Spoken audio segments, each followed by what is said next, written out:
like to welcome Oscar Timm to the commentary table. Hello, Oscar. How's it going? Good, thanks. Oscar is our previous commentator, Jake. Oscar's Jake's brother from Lake Wyber on the Sunshine Coast. And you're second in Queensland for Kite Foil Racing, is that correct, Oscar? Yeah, at the moment I'm sitting in second in the Opens and first in the Juniors. Fantastic, well done. And is it true that you learnt to kite surf the same as Jake 2 years ago, or was it not in sync? Yeah, it was pretty much in sync. I probably got in the water a bit more than him. That's why I'm ahead, but you know, we pretty much did the same amount of time on the water. So yeah, he's a great training partner. That's great. Yeah. Well done, and I'm guessing it's been a pretty significant change to your life taking up the sport. Absolutely. All my time's on the water and studying grade 12 at the moment, so you know, a lot of studying, but trying to get on the water as much as I can. Probably averaging 3-4 times a week at the moment, which is a lot, high volume. Yeah, that's great, and that's one of the good things about kite foil racing. You can get out in most conditions, right? Yeah, pretty much. What would you say your bottom end wind speed is? Well, they send us out in about 6 knots and they max us out about 25, 26 knots. That's official racing parameters, is it? Yeah, pretty much. Yeah. 6 knots is a 18 to 21 metre kite, so pretty huge. And you're going down to 8 and 9 metre kites and 26 knots, 25 knots, something around there. Yeah, wow. And tell us, how many square centimetres is your front wing of your foil? At the moment, my one that I'm riding is 515 square centimetres, which is pretty small. That is small. So you need a bit to get going, but once you're up, it's fast, really fast. Yeah, 500 square centimetres. To put that in perspective, the wing foilers out there today, they would have been on about 1,200 and a little bit underpowered. They would have liked to have had a bit more. So, yeah, what sort of speeds would you go? Let's say these winds, what is that? Let's say 15 knots of wind. How fast do you think you would be travelling? Racing? I'd probably put up a pretty big kite, and depending on what size kite you put up, always matters. You know, the bigger the kite, the faster you'll go. So I'd say about in this conditions, 15 knots, 10 to 15, you're looking at about max 32 knots, probably 33, 32 knots, which is scary fast. Pretty much double the wind speed. Yeah, pretty much. Yeah. 30 knots. What's that, about 50, 60 k's an hour? Yeah, almost. Yeah, 65 almost. Wow, that's Yeah, pretty fast. In this wave state as well, it's not really ideal. And how long is your mast? The one I'm riding at the moment is 112 centimetres. Huge, super long. Yeah, that's great. So you're about a metre, 70 metre 80 off your board. Maybe you're a little bit crouched. Yeah. You're sitting at about a metre off the water. Your head's, let's say, 2.5 metres off the water, and you're travelling 65 k's an hour. Yeah, it hurts when you come down, that's for sure. It feels like concrete. Yeah, that's pretty extreme. So, that's something for people to think about next time you're driving down the highway. Yeah, look at your speedometer and think about what it would feel like if you jumped out the car. No, let's not do that. But it's water. It's not concrete, but still, it's not fun to come off at that speed. So, why would you come off at that speed? What happens?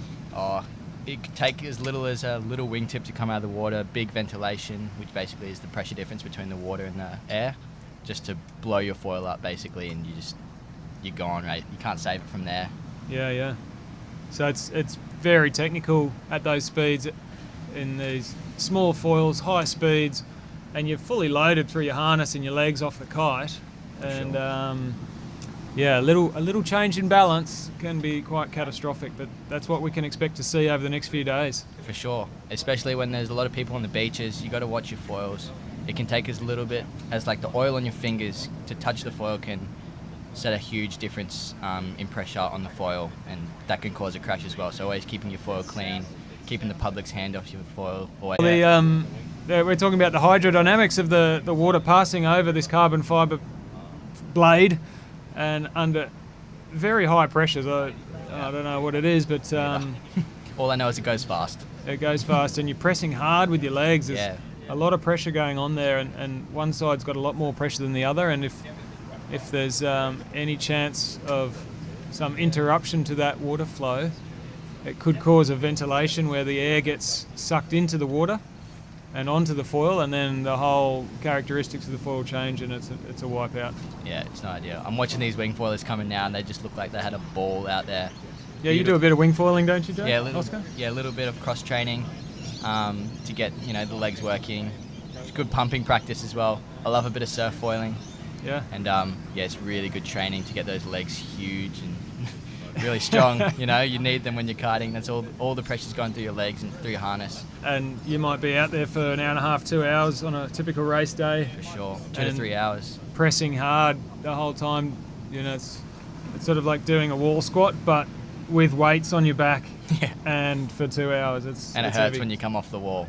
Yeah, yeah. But it's good training. Yeah, it's really good.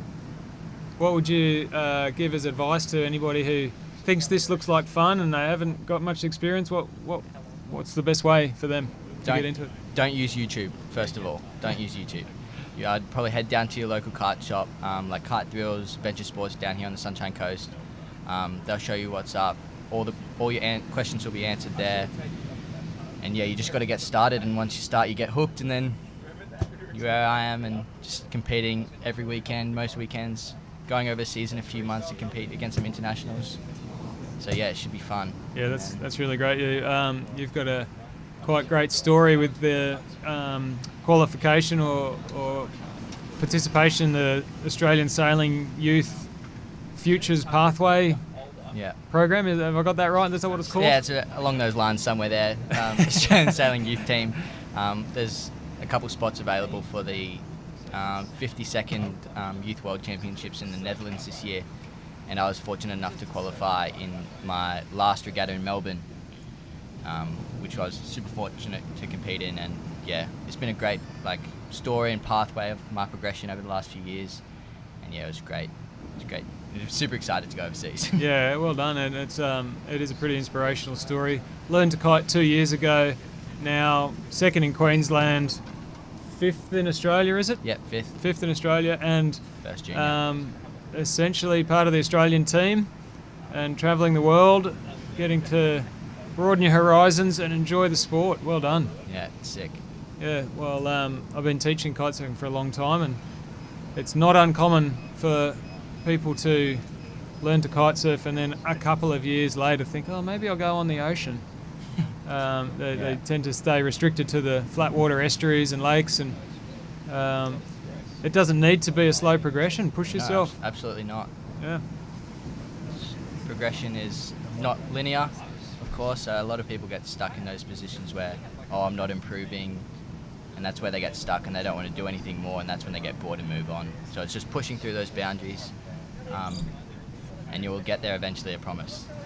Yeah, very good.